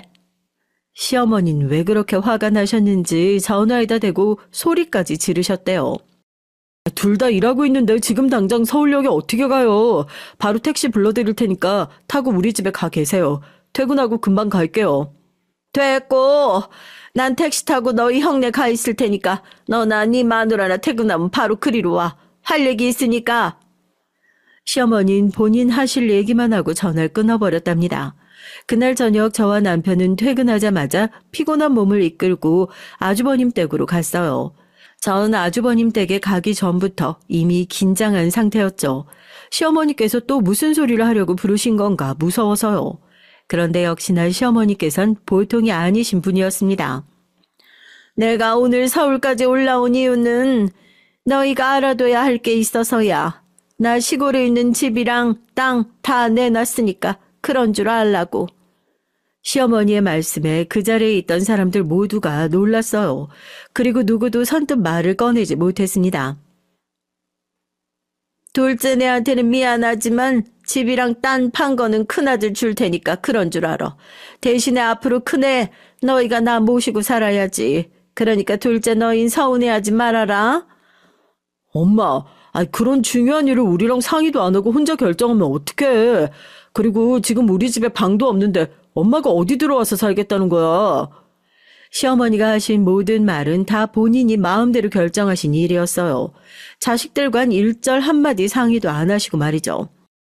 그래서 내가 가진 재산 다 너희한테 준다잖아. 집이랑 땅 팔리면 더 큰 집으로 이사 가면 되지. 그거 몇 푼이나 한다고 그거 팔아서 서울에서 이사를 해. 이사 비용이 더 들겠다. 시어머니의 폭탄 발언에 집안 분위기는 삽시간에 미묘해졌어요. 저와 남편은 무슨 말도 할 수가 없었고 형님은 가만히 입을 다물고 계셨어요. 아주버님은 형님 눈치를 보느라 어쩔 줄 몰라 하셨고요. 정작 이 분위기를 만드신 시어머니께선 당당하셨습니다. 그래서 이 나이에 몸도 성치 않은 노인네더러 병원도 없는 그 깡시골에서 혼자 살라는 거야? 너희들이 그러고도 자식이야? 아이고 여보 왜 그렇게 빨리 가서 사람을 이런 꼴을 당하게 만들어요. 전 순간 시어머니의 반응에 놀라 눈이 휘둥그레졌어요. 바로 조금 전까지 눈에 불을 켜고 모셔라 마라 하시던 분이 갑자기 바닥에 주저앉아 땅을 치며 우시는 신용을 하셨거든요. 전 그 모습에 온몸에 소름이 닿아돋는데 바로 옆에 있던 남편은 시어머니의 행동에 놀랐는지 곧장 옆으로 다가가 시어머니를 부축했습니다. 엄마, 우리도 갑작스러우니까 놀라서 그렇지. 그러게 좀 미리 언지를 해주지 그랬어. 오늘 시간도 늦었고 피곤하니까 우리 집에서 한숨 주무시고 내일 다시 얘기하자. 우리도 상의를 좀 해봐야지. 남편은 애써 분위기를 바꿔보려고 했지만 소용없었어요. 남편의 말에도 시어머니는 버럭 소리를 지르셨습니다. 됐어. 내가 너희 집에 왜 가? 난 너희 집 말고 큰아들 집에 있을 거니까 그런 줄 알아. 조금 전까지 눈물까지 흘리는 신용을 하시더니만 금세 또 인상을 팍 쓰시며 몸까지 휙 돌려버리셨죠. 그러곤 그 자리에서 꼼짝도 안 하셨어요. 서방님, 동서, 괜찮으니까 그만 돌아가봐. 내일 출근들 하려면 피곤하겠다. 저 같았으면 시어머니의 막무가내 행동에 당황해서 말도 나오지 않았을 텐데 형님은 그런 와중에도 침착하게 저와 남편을 다독이고 돌려보냈습니다. 형님의 그런 모습까지 보고 나니까 전 집에 오는 내내 마음이 더 안 좋더라고요. 아무리 생각해도 시어머니께서 너무한다고 생각했거든요. 연세도 들고 혼자가 되셨으니 자식들하고 살고 싶기도 하시겠죠. 하지만 며느리는 본인 자식이 아니잖아요. 엄연히 형님도 귀한 집 자식인데 상의 한마디 없이 자기 마음대로 하시려고 하는 모습이 좋지 않게 보였죠. 더군다나 저와 남편이 집에 가려고 나올 때 시어머니께서 하신 얘기가 있는데 그게 자꾸만 마음에 걸렸습니다. 아이고, 소리를 질렀더니만 배가 다 고프네. 큰애야, 나 배고프니까 김치전이라도 한 장 부쳐봐라. 저녁도 제대로 못 드셔서 그런가 봐요. 잠깐만 계세요. 금방 해드릴게요. 같은 며느리로서 저도 이런 소리까지 하고 싶지 않지만 형님이 좀 답답하게 느껴졌어요. 아무리 생각해도 시어머니는 염치가 없어도 너무 없는 것 같아요. 사실 저나 형님이나 결혼할 때 시부모님께 받은 거라곤 금가락지 하나 없어요. 물론 자식들 결혼할 때 부모가 다 도와줄 수 있는 건 아니죠. 하지만 그 정도가 심해도 너무 심했거든요. 결혼 준비부터 신혼여행까지 싹 다 저희가 다 알아서 하는 것도 모자라서 신혼집 가정 가구를 보러 다니는데 시어머니께서 굳이 따라와선 시댁에 텔레비전이랑 세탁기가 오늘 내일 한다고 바꿔달라고 하셨거든요. 전 제가 그걸 왜 해드려야 하나 싶어 못 들은 척하고 있었습니다. 해드릴 생각이 없었거든요. 그런데 그때 시어머니께서 하신 말씀이 기가 막혔어요. 네 동서가 결혼할 때 장롱이랑 싱크대 싹 바꾸느라 돈 1,000 들어갔다는데 둘째 넌 텔레비전이랑 세탁기면 거저 결혼하는 거다 얘. 그때도 이게 도대체 무슨 소린가 했어요. 시어머니 말은 텔레비전과 세탁기를 예단으로 해달라는 소리 같았습니다. 어머니, 예단이야 서로 오가는 게 있을 때 하는 거죠. 저희 지금 전세도 간신히 구했는데 예단을 어떻게 해드려요? 이럴 땐 물새가 없는 제 성격이 편해요. 시어머니의 말도 안 되는 소리를 들어주고 싶지 않아 전 바로 반박했습니다. 그 순간 시어머니의 표정은 엉망이었죠. 새빨개져선 연신 씩씩거리셨습니다. 둘째, 너 지금 우리가 집도 안 해줬다고 툴툴거리는 거냐? 네가 뭐든 오고 가는 게 있어야 한다고 하니까 나도 하는 말인데 둘째 네가 우리 아들 짝으로 공평하다고 생각해? 넌 들어본 적도 없는 대학 나와서 코딱지만한 회사 다니잖니. 응? 근데 우리 둘째 아들은 서울의 명문대까지 나와서 방송국에서 일하는데 우리가 믿지는 장사라고 생각 안 하냐? 전 순간 말문이 턱하고 막혔어요. 시어머니 말씀은 제가 남편에 비해 많이 부족하니 시댁의 텔레비전에 세탁기 정도는 사주고 시집와야 한다는 소리였죠. 전 결국은 결혼하면서 시댁의 세탁기와 텔레비전을 바꿔드렸습니다. 마음 같아선 절대 해드리고 싶지 않았는데 그 이후로 자꾸만 제 앞에서 학벌이니 직장인이니 걸고 넘어지는 바람에 더럽고 치사해서 그냥 사드렸어요. 그때 일은 다 잊었다고 생각했는데 갑자기 생생하게 떠오르면서 시어머니가 정말 양심이 없다는 느낌마저 들었습니다. 며느리들한테 해준 것도 없으면서 평생 받기만 하려고 하니 너무 얄밉더라고요. 그렇게 시어머니의 서울살이가 시작됐습니다. 사실 저야 가끔 형님네 가서 얼굴이나 비추고 용돈이나 좀 드리는 정도였지만 가끔 봐도 형님이 너무 힘드실 것 같았거든요. 형님네 살기 시작하고 나서 시어머니는 정말 꼼짝도 안 하시는 것 같더라고요. 집에서 편하게 형님이 해주시는 식사하시면서 집안일도 하나도 안 하셨거든요. 거기다가 어쩔 때 보면 꼭 형님을 하인 부리듯 하신다니까요. 한 번은 그런 적이 있었어요. 저희 둘째가 태어나고 얼마 되지 않았을 때예요. 제가 육아휴직을 받게 돼서 3개월 정도 집에 있었습니다. 사실 말이 3개월이지 애 키우다 보면 3개월이 금방이에요. 전 주변에 영유아 어린이집을 알아보러 다니느라 정신이 없었습니다. 그런데 시어머니는 제가 육아휴직이니 집에서 노는 줄 아셨다네요. 툭하면 전화해서 집에서 놀면서 콧배기도 안 비춘다고 뭐라고 했어요. 애 낳은 지가 언젠데 둘째 넌 시어머니한테 애도 보여주러 안 오니? 날도 선선한데 매일 애 핑계대고 집에만 있지 말고 운동할 겸 집으로 좀 와. 태어난 지 한 달 간 넘은 신생아를 데리고 외출한다는 게 쉬운 일이 아니잖아요. 그런데도 시어머니는 꼭 저에게 애를 데리고 오라고 하셨습니다. 아직 애가 어려서 데리고 외출하기 힘들어요. 아기 보고 싶으시면 어머님이 한번 집으로 놀러 오세요. 제가 맛있는 거 사드릴게요. 아이고, 난 너희 집 좁아 터져서 가고 싶지가 않어. 근데 너희는 둘이 벌면서 도대체 집은 언제 사니? 하긴 그렇게 매일 사 먹기만 하니 돈을 모을 수가 없지. 시어머니는 꼭 말을 저런 식으로 해요. 일생 도와주신 것도 없으면서 잔소리만 하셨죠. 마음 같아선 애고 뭐고 보여드리고 싶지도 않았지만 어디 며느리가 그럴 수가 있나요? 까라면 까야죠. 할 수 없이 전 하루에 마음 먹고 큰애를 어린이집에 보내고 둘째만 데리고 형님네 갔습니다. 택시를 타고 갔는데 택시 안에서 아기가 울고불고 난리를 쳐서 형님네 도착했을 때 이미 녹초가 되어 있었어요. 그런데 시어머니는 제 모습을 보고 굳이 안 해도 될 말을 하시더라고요. 아이고, 애 둘 낳았다고 둘째, 얘 몰골 좀 봐라. 응? 집에서 탱탱 놀면서, 네가 그 꼴을 하고 있으면 남편이 집에 들어오고 싶겠니? 젊은 애가 운동도 좀 하고 화장도 좀 하고 다녀야지.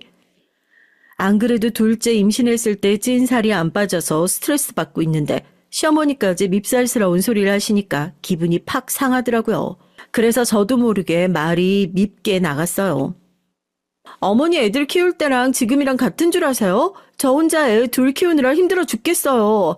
제 몰골 걱정되시면 집에서 탱탱 노시는 어머님이 집에 와서 애 좀 봐주시지 그러세요? 저도 결혼하고 연차가 쌓이긴 했는지 시어머니의 말에 말대꾸도 하게 되더군요. 제 말에 시어머니 눈이 휘둥그레지시더니 입에서 침까지 튈 정도로 소리를 지르셨어요. 어머머, 얘 말하는 것 좀 봐. 야, 네 동서는 애 둘 낳고도 아가씨처럼 얼마나 예뻤는데 지금도 봐라. 누가 전업주부라고 생각하겠니? 매일 제 앞에선 형님이 말이 없어서 속으로 무슨 생각하는지 모르겠다고 하시더니만 제가 말대꾸 좀 했다고 바로 제 앞에서 형님 칭찬을 하시더라고요. 아유, 이제 한 달 넘었는데 애 데리고 오느라 너무 힘들었겠다. 복직도 얼마 안 남았는데 이 어린 거 두고 나가려면 얼마나 속상해. 그래도 형님이 있어서 참 다행이에요. 시어머니랑 얘기하다 보면 우라통이 나다가도 형님이랑 얘기를 나누다 보면 마음이 편해졌습니다. 형님은 오느라 고생했다면서 아기는 본인이 봐줄 테니 좀 들어가서 자라고 했어요. 그럴 때 보면 형님은 꼭 친정 언니 같아요. 형님도 시어머니랑 사느라 힘드실 텐데도 항상 절 챙겨주셨거든요. 같은 며느리인데 본인만 시어머니를 감당하시느라 제가 원망스러울 만도 하신데 말이죠. 그런데 그때 시어머니는 또 말로 분위기를 흐렸습니다. 그러니까 큰애, 넌 좋은 남편 만나는 줄 알아. 네 남편이 돈 잘 버니까 응? 너는 둘째처럼 저런 걱정 없이 집에서 편하게 그냥 애들만 키우잖아. 살다 별소리를 다 듣습니다. 아무리 생각이 없어도 그렇지 세상에 며느리들 앞에서 저런 소리 하는 시어머니가 어디 있답니까? 전 기가 막혀서 한 소리 하고 싶어서 입이 간질거리는데 형님이 말리시는 바람에 말을 못했어요. 저야 남편 잘 만났죠. 동서는 둘째 어린이집 구했어? 형님이 애써 말을 돌리면서 제게 눈을 찡긋거리더라고요. 아무리 봐도 형님은 시어머니에게 너무 과분한 며느리입니다. 내 아들 덕에 잘 먹고 잘 사는 줄 알면 나한테 더 잘해. 아유, 오늘은 애 때문에 정신이 없어 그런가 고기가 땡기네. 큰애야, 너 나가서 소고기 좀 사와라. 오는 길에 어제 맡긴 내 바지도 좀 챙겨오고. 볼 때마다 느끼는 거지만 시어머니는 참 뻔뻔해요. 10년 가까이 며느리에게 붙어서 살면서 어떻게 매일 저렇게 당당할 수 있는지 모르겠어요. 우리 어머니 소고기 드시고 싶으시구나. 나가서 금방 사올게요. 동서도 밥 먹고 가. 내가 금방 맛있게 해줄게. 시어머니도 시어머니지만 형님도 형님이에요. 매일 웃고는 있지만 분명 힘드실 게 뻔합니다. 그런데도 싫은 내색 한 번 안 하고 시어머니와 잘 지내시는 걸 보면 신기해요. 저 같으면 매일 말로 천냥빚을 지는 스타일인 시어머니랑 상종도 하기 싫을 것 같은데 말이죠. 사실 저야 할 말이 없어요. 그런 형님 덕분에 제가 편하게 사는 거니까요. 전 형님에게 항상 죄송하고 미안하다가도 죽어도 전 시어머니를 모시고 살 수가 없으니 쥐 죽은 듯 형님이 당하시는 걸 지켜볼 수밖에 없었습니다. 그런데 얼마 전부터 시어머니에게 자꾸만 연락이 와요. 특별한 용건이 있어서 전화하신 거면 모르겠는데 출근해서 한창 바쁜 시간에 자꾸 전화해서 당신이 하고 싶은 말만 한참을 하다가 전화를 끊었습니다. 저도 처음엔 시어머니께서 연세가 많으시다 보니 이래저래 적적해서 연락하나 보다 했는데 그 횟수가 잦아지니 저도 매일 받아주긴 힘들더라고요. 시어머니께서 시도 때도 없이 아무 때나 전화해서 대부분 하시는 말이라곤 먹는 얘기 아니면 형님 욕이었어요. 매일 뭐가 그렇게 드시고 싶으신 게 많으신지 먹고 싶은 게 머릿속에 떠오르기만 하면 전화해서 먹고 싶다고 하셨거든요. 나 지금 혼자 있는데 그때 둘째 너희 집에서 먹었던 피자가 너무 먹고 싶은 거 있지? 나 그것 좀 시켜줄래? 저도 마음 같아서 어머니 먹고 싶은 거 다 시켜드리고 싶죠. 근데 저번에 형님이 그러시는데 어머님 위에 염증이 너무 많아서 약 드신다면서요? 의사가 밀가루랑 설탕 조심해야 된다고 해서 형님이 매일 반찬 신경 쓰시는 것 같던데 피자 드셔도 괜찮으시겠어요? 시어머니께서 워낙 식탐이 좀 있으세요. 몸집도 크고 덩치도 있으신 편인데 먹는 걸 조절 못해서 병원만 갔다 하면 의사 선생님에게 혼나고 옵니다. 드시는 약도 많아요. 위장약에 고혈압, 당뇨약까지 드십니다. 그러다 보니 형님께서 시어머니 드시는 음식에 엄청 신경을 쓰세요. 형님이 얼마나 노력하시는지 제가 잘 아는데 형님이 안 계실 때마다 피자니 치킨이니 시켜달라시는 시어머니에게 제가 멋대로 자주 시켜드릴 수는 없었어요.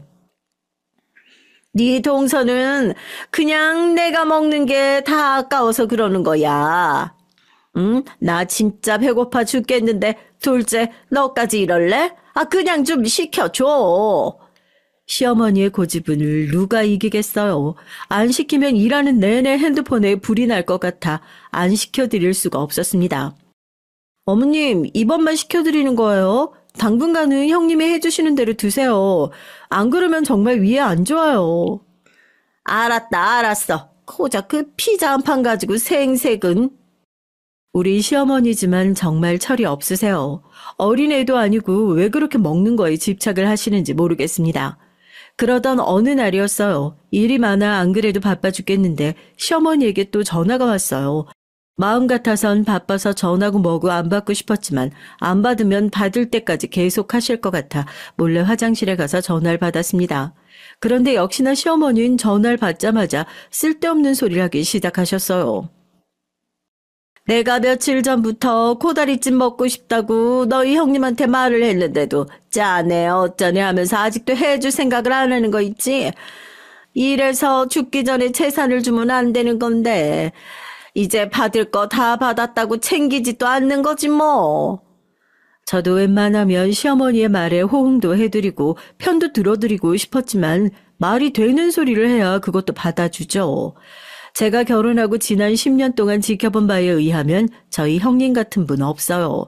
시어머니라고 해준 것도 없이 매일 잔소리만 하고 구박만 했는데도 시아버지 돌아가시고 나서 당신은 절대 혼자 못 산다는 말에 형님께서 모시고 사는 거잖아요. 시어머니 말론 재산 줄 거 다 줬으니 당연한 일이라고 하셨지만 자식들 생각은 달랐습니다. 재산이라고 해봐야 시골에 다 쓰러져가는 시골집 하나였어요. 그 시골집 앞에 작은 밭 하나 있고요. 제가 알기론 그 집도 워낙 시골 총구석에 있고 100년도 넘은 오래된 집이라 내놓은 지 한참이지만 아직 팔리지도 않는 걸로 알고 있어요. 그것도 시아버지 돌아가시고 아주버님 명의로 옮겨준 것뿐이지 형님이랑은 상관도 없고요. 그런데도 형님은 벌써 10년 넘게 시어머니를 모시고 살고 계십니다. 사실 시어머니가 뭐라고 투덜거리시든 전 아무리 생각해도 형님이 대단하다고 생각해요. 전 시어머니가 아무리 재산이 많다고 해도 절대 같이 사는 건 못할 것 같았거든요. 시어머니의 그 변덕스러운 성격을 맞출 사람은 이 세상에 아무도 없습니다. 그날도 전화해서 한참을 먹는 얘기랑 형님 욕을 한바탕 하시더니만 끊을 때가 되니 저에게 뜬금없는 소리를 하셨어요. 그래서 말인데 내가 이번 주에 너희 집에 놀러 갈 테니까 둘째 네가 코다리찜 좀 해줄래? 아이고 며칠 전부터 목도 깔깔하고 머리도 아픈 게 코다리찜만 좀 먹으면 몸이 싹 날 것 같다. 그놈의 코다리찜 그냥 좀 한 끼 밖에서 사 드셔도 되시지. 그걸 가지고 곧 죽어도 며느리들을 귀찮게 해야 속이 풀리시나 봐요. 시어머니는 하다 이제 저에게까지 음식을 해놓으라고 시키셨습니다. 제가 형님보다 음식 솜씨가 없어서 어머님이 좋아하실지 모르겠지만 그래도 오신다고 하시면 제가 준비는 해놓을게요. 전 제 의지와는 상관없이 시어머니께 주말에 오시라고 했어요. 시어머니께서 저렇게까지 노골적으로 얘기하시는데 제가 어떻게 안 된다고 할 수가 있겠어요. 평일 내내 출근해서 일하고 퇴근하고 집에 들어가면 밀린 집안일을 하느라 잠시도 쉴 시간이라고는 없습니다. 그나마 주말에 아이들과 시간도 보내고 집에서 뒹굴뒹굴 쉬기도 하는 건데 시어머니께서 갑자기 주말에 오겠다고 하시니 전 평일 내내 속이 답답하고 우울했어요. 그래도 어쩌겠어요. 시어머니 모시고 사느라 매일 시달리는 형님도 계신데 같은 며느리로서 주말에라도 제가 시어머니를 챙겨야 형님도 그나마 쉬실 수 있을 테니 형님 생각해서 하루 정도는 참아보기로 했습니다. 전 없는 솜씨에 여기저기 물어물어 시어머니께서 노래를 부르시던 코다리찜을 만들어 두었어요. 그런데 코다리찜 노래를 부르던 시어머니는 어디 가셨는지 제가 차려놓은 밥상을 보고도 썩 좋아하시지 않았습니다. 어머니, 제가 어머님 입맛에 맞게 준비하려고 노력한다고 많이 했는데 코다리찜 입맛에 안 맞으세요? 저는 제가 한 음식이 마음에 안 들어서 그러시나 보다 했는데 그게 아니었어요. 집에 도착했을 때부터 표정이 별로 좋지 않으시더니만 갑자기 들고 있던 수저를 식탁에 내려놓고 눈물을 흘리며 흐느끼기 시작하셨죠. 함께 식사하던 저와 남편은 놀라 왜 그러시냐고 물었습니다. 우리 둘째가 차려준 따뜻한 밥을 먹으니까 갑자기 내가 너무 서러워져서 아이고 그만 괜히 놀라게 해서 미안하다. 아이, 형님 음식 솜씨 좋은 거야 동네 사람들 다 아는데 뭘 이 정도를 가지고 그러세요. 부끄러워요 어머님. 그래도 제가 만든 음식이 입에 맞으셔서 다행이다 싶었던 그 순간 시어머니께서 하시는 말씀이 충격적이었어요. 그게 사실은 나 너희 동서한테 밥 못 얻어먹은 지 꽤 됐어. 내가 얼마나 배고프고 힘들면 일하는 너한테 전화해서 밥 좀 해달라고 구걸을 했겠냐. 어머님도 참 구걸이라뇨. 그리고 형님이 어머님 생각을 얼마나 많이 하시는데 밥을 안 차려준다고 그러세요? 저도 웬만하면 시어머니 말에 토 안다는데 틈만 나면 저랑 남편에게 형님 욕을 하시니 저도 더는 듣기 싫더라고요. 너희는 몰라. 네 동서가 얼마나 사악하고 여우 같은지. 순간 시어머님 뭐가 그렇게 불만스러운 건지 미간까지 잔뜩 찌푸리시며 언성을 높였어요. 그러면서 저희에게 하는 말이 우리는 형님에 대해 전혀 모른대요. 시어머니의 말씀에 저와 남편은 기가 막혀서 낮게 한숨을 쉬었습니다. 그런데도 시어머니는 굴하지 않고 계속해서 형님 얘기를 했어요. 네가 몰라서 그렇지. 너희 동서 보통 년 아니다. 사람들이 있는 앞에서 얼마나 나한테 잘난 척하면서 효부 노릇을 하는지 둘이 있을 땐 완전히 다른 사람이라니까. 시어머니 말씀에 따르면 형님이 시어머니에게 밥상을 차려준 지가 언젠지도 모를 정도로 오래됐답니다. 아마 형수님도 애들의 형의 매일 챙기느라 힘든데 엄마 밥까지 어떻게 매일 차려드려. 형수님 바쁠 땐 당연히 엄마가 차려 먹어야지. 남편은 시어머니의 심술에 형수에게 그러지 말라고 당부를 했죠. 형수도 힘든데 그럴 수 있다고요. 사실 저나 남편이나 우리가 아는 형님이 일부러 시어머니 밥을 안 챙길 분이 아니라는 것쯤은 알아요. 얄미운 짓을 해도 시어머니가 형님에게 하면 할 사람이었거든요. 그런데 그 순간 시어머니께서 말도 안 되는 행동을 하셨습니다. 갑자기 닭똥 같은 눈물을 뚝뚝 흘리면서 충격 고백을 하기 시작하셨어요. 너희들이 그년의 진짜 얼굴을 몰라서 그래. 나 사실은 너희 동서한텐 날마다 맞고 살아. 이거 봐라. 여기 목뒤 생긴 멍도 얼마 전에 그년이 들고 있던 국자로 내려쳐서 이렇게 된 거라니까. 생각지도 못한 시어머니의 발언에 저와 남편은 너무 당황한 나머지 말문이 막히고 말았어요. 더군다나 머리를 숙이며 목 뒤에 난 상처를 보여주는데 시어머니의 말대로 뭔가 맞은 것처럼 멍이 들어 있었어요. 엄마, 정말 형수가 엄마를 때렸어? 그것도 한 번이 아니라 여러 번 그랬다는 거냐고. 어디, 여기 말고 또 어디 맞았는데? 남편은 심각해진 얼굴로 시어머니의 몸 여기저기를 살폈어요. 그러자 시어머니는 형님에게 맞았다면서 맞은 부위를 보여주며 상세하게 설명까지 했습니다. 내가 배가 고프다고 밥 달라고 하면 들고 있던 걸 던지는 건 일수고 국자나 주걱 같은 걸로 그냥 여기저기 찌르고 때리는 건 다반사다. 거기다가 내가 잠이 안 와서 조금 뒤척이다가 거실에라도 나가면 놓친 내가 배에 걸신이 들려서 또 먹으려 나왔다고 2년 전은 욕까지 한다니까. 아들, 엄마 너무 무서워서 더는 너희 형수랑 못 살겠다. 형수가 엄마를 때리고 욕까지 했다고? 아니, 도대체 형은 뭐하고 엄마가 형수한테 당하는 걸 보고 있었어? 남편은 잔뜩 흥분한 목소리로 지금이라도 당장 형님을 잡으러 갈 기세였어요. 네 형수가 보통 년인 줄 알아? 너희 형 없을 때만 교묘하게 사람을 들들볶고 괴롭힌다니까. 거기다가 얼마나 영악한지 때리고 물건 던질 때도 안 보이는 데만 골라서 던지고 때려요. 말도 안 돼. 형수가 어떻게 그런 짓을... 시어머니의 충격 고백에 남편도 많이 놀라서 어쩔 줄 몰라 했지만 저도 놀라긴 마찬가지였어요. 정말 손이 덜덜 떨리고 심장이 금방이라도 터질 것처럼 빠르게 되었습니다. 그 정도로 저에겐 믿기지 않고 충격적인 일이었죠. 물론 저도 40년 넘게 살면서 별의별 사람들을 다 만나보고 겪어봤어요. 인간이 제일 못되고 잔인하다는 거 정도는 저도 잘 압니다. 하지만 제 눈엔 항상 천사처럼 보였던 형님이 그랬다는 게 정말 믿을 수가 없었어요. 마치 굉장히 무거운 반전 영화를 보기라도 한 것처럼 혼이 나간 것 같았죠.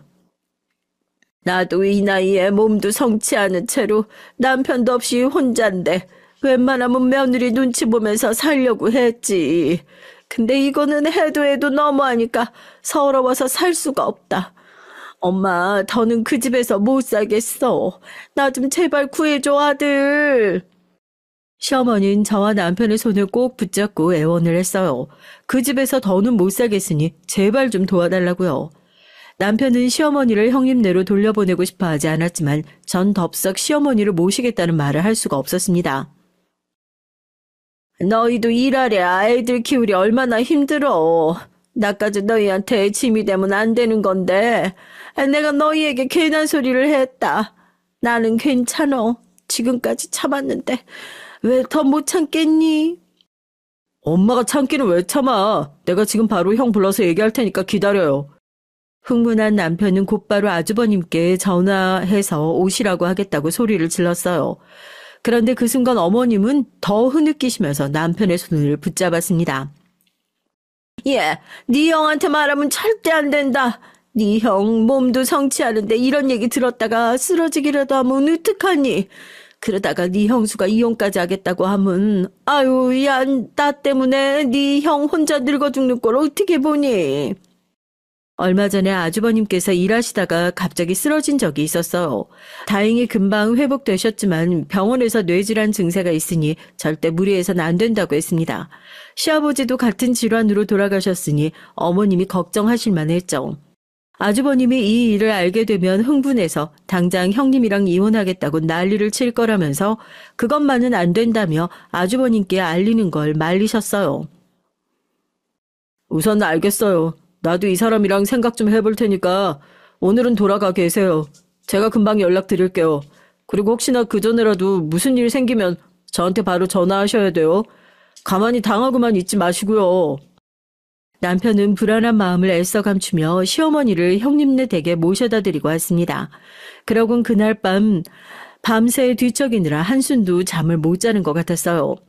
그럴 만했죠. 자기 어머니가 새파랗게 젊은 며느리한테 맞았다는데 어떻게 잠을 잘 수가 있겠어요. 그 모습을 보는데 저도 마음이 좋지 않아 걱정했습니다. 생각할수록 속이 상했어요. 물론 세상에 시어머니 좋아하는 며느리야 없죠.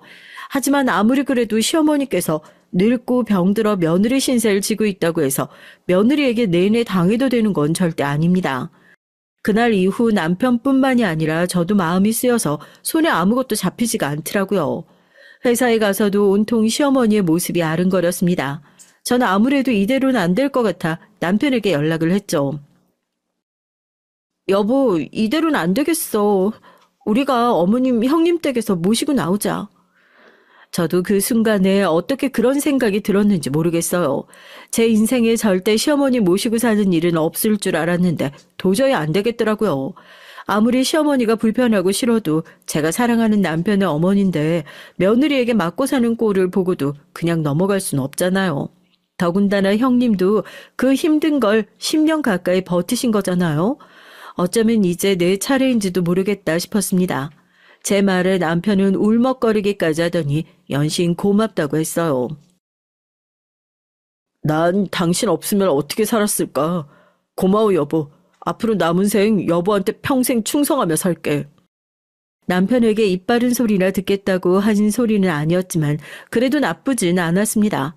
저와 남편은 더는 시간을 지체하면 안 될 것 같아 둘 다 회사에 반차까지 내고 그 길로 아주버님 댁으로 향했어요. 그런데 잠시 후 상상도 하지 못했던 장면을 바로 눈앞에서 목격하고 말았습니다. 아주버님 댁 현관문은 누가 망치로 두들기기라도 했는지 잔뜩 찌그러진 채 열려져 있었고 거실 바닥엔 형님이 쓰러져 있었어요. 저와 남편은 너무 놀라서 형님을 흔들었죠. 그제야 미간을 찌푸리며 형님이 몸을 일으키시는데 순간 눈을 번쩍 뜨자마자 형님은 시어머니부터 찾으셨어요. 어머, 어머니 못 봤어요? 이마에 피가 줄줄 흐르는데도 자리에서 벌떡 일어나 시어머니를 찾으시는 모습을 보니 저와 남편은 분명 뭔가 이상하다 싶었습니다. 저와 남편은 아무래도 안 되겠다 싶어 형님에게 병원부터 먼저 가자고 했죠. 형님 누가 이런 거예요? 안 되겠어요. 피 계속 나니까 우리 병원부터 가요. 아니야, 난 괜찮아. 이러고 있을 시간 없어. 빨리 어머님부터 찾아야 돼. 이러다가 큰 사고라도 나면 어떡해. 형님은 뭐가 그렇게 불안한지 발을 동동 구르며 어쩔 줄 몰라 했습니다. 한시라도 빨리 어머님부터 찾아야 한다고요. 형수님, 도대체 어떻게 된 일이에요? 어머니는 형수가 자기를 때린다고 하질 않나. 형수는 머리에 피가 나는데도 어머니부터 찾아야 된다고 하고. 남편은 혼란스러운지 지끈거리는 머리를 잡으며 형님을 말렸습니다. 그때였어요. 형님이 저와 남편에게 답답하다는 듯 소리를 질렀습니다. 아휴, 이럴 시간 없다니까요. 빨리 어머니부터 찾아야 돼요. 어떡해. 동서, 우리 어머님 어떡해. 형님은 어머님을 찾아야 한다며 우왕좌왕 정신없이 굴더니만 이내 바닥에 주저앉아 버렸어요. 그러더니 펑펑 눈물을 쏟으며 미안하다는 말만 되풀이했습니다.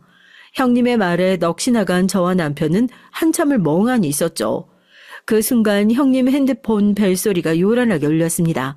경찰에서 연락이 왔어요. 시어머니를 근처 파출소에 모시고 있다는 전화였습니다. 저와 남편은 급하게 파출소로 달려가 시어머니를 모시고 왔죠. 그런데 시어머니는 전에 만났을 때보다 더 정신없어 보이는 얼굴을 하고 횡설수설 하셨어요. 나 그 집에 가기 싫어. 그년이 자꾸 나 집에 가둬 두고 때리려고 한다니까. 딱 그 집에 보내면 너희도 그년이랑 다 한패야. 남편은 며칠 사이 변해버린 시어머니의 모습에 놀라 눈물을 연신 훔쳤습니다. 엄마, 왜 그래? 엄마 정말 치매야? 난 그것도 모르고 내내 형수만 원망했네. 형님을 가까운 응급실에 모셔다 드리고 저와 남편이 파출소에 가려고 하는데 형님이 조심스레 저희에게 얘기를 하시더라고요. 사실은 시어머니께서 치매라고요. 그 얘기를 듣고 시어머니를 모시러 파출소로 향하는데 그자야 복잡했던 퍼즐 조각이 맞춰지는 것 같았습니다. 그동안 시어머니께서 왜 이상하게 굴었는지 이해가 됐어요. 그날 밤 시어머니를 씻겨서 재우고 저와 남편, 형님과 아주버님은 모두 다 거실에 앉아 지금까지 있었던 일을 정리했습니다. 알고 보니 형님과 아주버님도 시어머니께서 치매 증상이 있다는 걸 안 지 얼마 되지 않았대요. 언제부턴가 시어머니께서 자꾸만 형님에게 욕을 하는 건 물론이고 여기저기 이간질하고 다니셨다고요. 시작은 아주버님께였습니다. 퇴근하고 아주버님이 집에 오시면 따로 방으로 데리고 들어가 낮에 형님이 자꾸만 밥을 안 주고 시어머니에게 욕을 한다고 거짓말을 했대요. 평소에 형님의 성품을 알고 계신 아주버님은 시어머니의 말을 믿지 않은 거죠. 그러자 시어머니는 밖으로 나가 형님 욕을 하기 시작했답니다. 동네 슈퍼 사장님이나 자주 가는 식당 아줌마 같은 주변 사람들에게 형님이 밥을 안 주고 아주버님이 없을 때 때린다고 한 거예요. 삽시간에 동네에 소문이 퍼져 졸지에 형님은 시어머니를 때리는 못된 며느리가 되고 말았대요. 심지어 근처 파출소에 신고가 들어가 집에 경찰까지 온 적이 있었답니다. 그날 형님은 시어머니와 함께 산 지 10년 만에 처음으로 대판 싸웠대요. 어머님, 도대체 왜 그러시는 거예요? 제가 언제 어머님 밥을 안 차려주고 때리기를 했다고. 밖에 나가서 그런 소리를 하고 다니시면 어떡해요? 얘 좀 봐. 내가 나가서 무슨 소리를 하고 다녔다고 이래?